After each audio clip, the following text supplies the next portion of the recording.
देखो हमें इस फंक्शन को मिनिमाइज करना है। देखो क्या है, z equal to 25 upon cos theta into sine square theta, है ना। ऐसे देखो इसका करो थीटा के रेस्पेक्ट में डिफरेंशिएशन दो, क्या होगा 25 कांस्टेंट है, 1 अपॉन एस का क्या हो जाएगा बोलो, -1 अपॉन एक्स का स्क्वायर। ठीक ऐसे, ठीक 25 बाहर आ गया, 1 अपॉन एक्स हो गया -1 अपॉन एक्स स्क्वायर।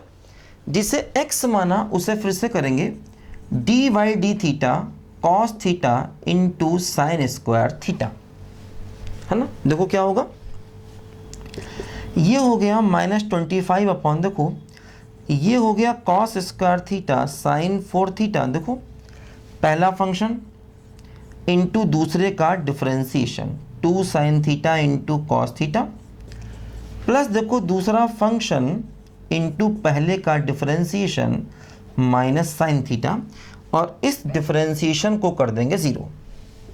ठीक है, इस डिफरेंशिएशन को हम लोग 0 के इक्वल कर देंगे। ठीक है, देखो एक तरीका यहाँ पर और भी है, जैसे हम क्या करें, पूरे फंक्शन का डिफरेंशिएशन ना करके इसका रेसिप्रोकल कर दें, क्योंकि हमें पूरा फंक्शन मिनिमम चाहिए तो इसका रेसिप्रोकल मैक्सिमम होना चाहिए, है ना। देखो हमने जैसे यहाँ पर पूरे फंक्शन को डिफरेंशिएट किया, अब इससे क्या दिक्कत आएगी, डबल डेरिवेटिव निकालने में समस्या आएगी। हालांकि देखो डबल डेरिवेटिव निकालने की ज़रूरत नहीं पड़ती है इन सवालों में, क्योंकि जो वेरिएबल है उसकी एक ही वैल्यू आ रही है हर जगह। इससे पहले जितने भी देखो हमने क्वेश्चन किए हैं उसमें वेरिएबल का एक ही आंसर आता है इस टाइप के सवालों में। तो जब वेरिएबल का एक ही आंसर आता है तो उसी पर ही मिनिमम या मैक्सिमम जो भी होना है होगा, है ना। क्योंकि देखो हमने जो भी अब तक क्वेश्चन किए उन सब में वेरिएबल की एक ही वैल्यू आ रही है, तो इसीलिए उसी पॉइंट पर मिनिमम या मैक्सिमम होगा। हम चाहें तो डबल डेरिवेटिव को छोड़ भी सकते हैं, हम चाहें तो डबल डेरिवेटिव ना करें, है ना। तो अब देखो, अब जैसे यहाँ पर हमने इसका सिंगल डेरिवेटिव किया, अब जब इसका डबल डेरिवेटिव करेंगे तो क्वेश्चन और टफ हो जाएगा। उससे बचने का देखो एक तरीका यहाँ पर ये होता है, कई बार जैसे ये 1 अपॉन में आ रहा है, हम इसको उल्टा कर दें, इसको उल्टा कर दें और इसका रेसिप्रोकल कर दें, और रेसिप्रोकल वाले फंक्शन को डिफरेंशिएट करना आसान होगा। और हमें इसकी मिनिमम वैल्यू चाहिए और रेसिप्रोकल वाले फंक्शन को मैक्सिमम कर दें, क्योंकि ये पॉजिटिव वैल्यू है। जो z है, z एक लेंथ है, ये पॉजिटिव है ना। z एक लेंथ है, एक्चुअली z क्या है, क्रीज की लेंथ है, वो एक पॉजिटिव वैल्यू है। तो पॉजिटिव वैल्यू की अगर मिनिमम वैल्यू चाहिए तो उसका रेसिप्रोकल करके उसकी मैक्सिमम वैल्यू निकाल सकते हैं, वही अपने क्वेश्चन का आंसर होगा। तो जैसे हमने इसको किया डिफरेंशिएशन, अब इसके डबल डिफरेंशिएशन में थोड़ी मुश्किल आएगी, इससे बचने के लिए ऐसा कर सकते हैं। और अगर ऐसे कर भी दिया है तो डबल डेरिवेटिव अगर नहीं भी निकालेंगे तो कोई समस्या नहीं, क्योंकि वो एक ही वैल्यू जनरली आती है। देखते हैं अभी, है ना। तो ध्यान देना, इस मेथड का यूज़ हम कर सकते हैं। इसको रेसिप्रोकल कर दें तो उल्टा हो जाएगा, और उसको डिफरेंशिएट करना आसान है। अगर इसकी मिनिमम वैल्यू चाहिए तो उसकी मैक्सिमम वैल्यू चाहिए होगी। देखो ध्यान दो, जब हम डिफरेंशिएशन को 0 करेंगे तो देखो क्या होगा, ये टर्म पूरा 0 हो जाएगा। देखो ये बचेगा 2 sine theta cos square theta और माइनस का साइन क्यूब थीटा बराबर 0।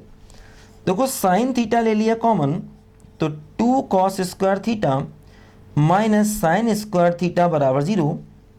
देखो यहाँ से साइन थीटा की वैल्यू 0, तो थीटा 0 ये पॉसिबल नहीं है, ध्यान दो, इसे कैंसिल कर दो।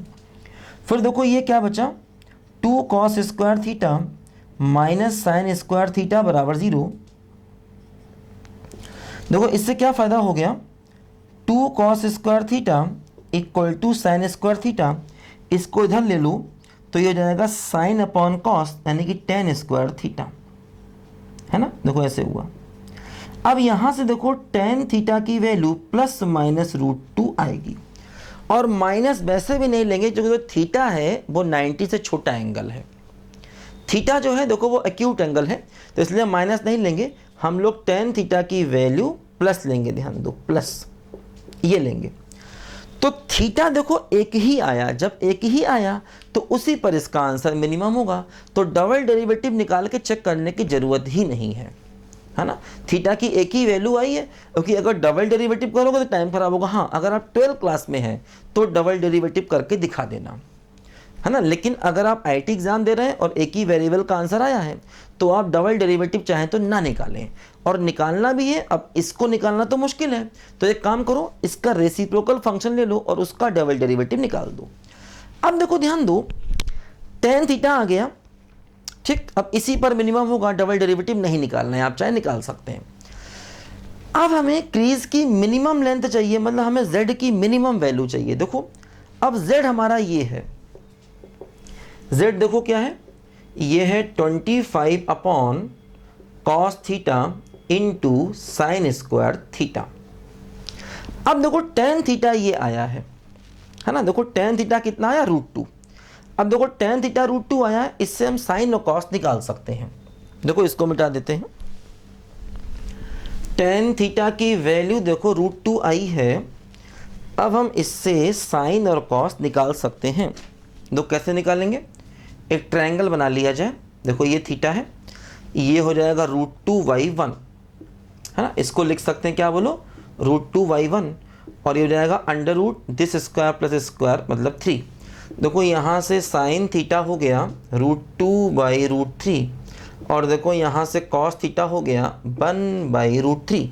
ये देखो वैल्यू यहाँ रखी जाए तो 25 अपॉन देखो कॉस थीटा यानी कि 1/√3, और साइन स्क्वायर थीटा मतलब 2/3, है ना।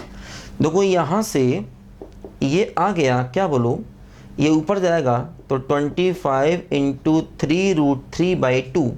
देखो ये हो गया 75√3/2, है ना। तो ये हमारी देखो z की मिनिमम वैल्यू आ गई, ध्यान दो 75√3/2।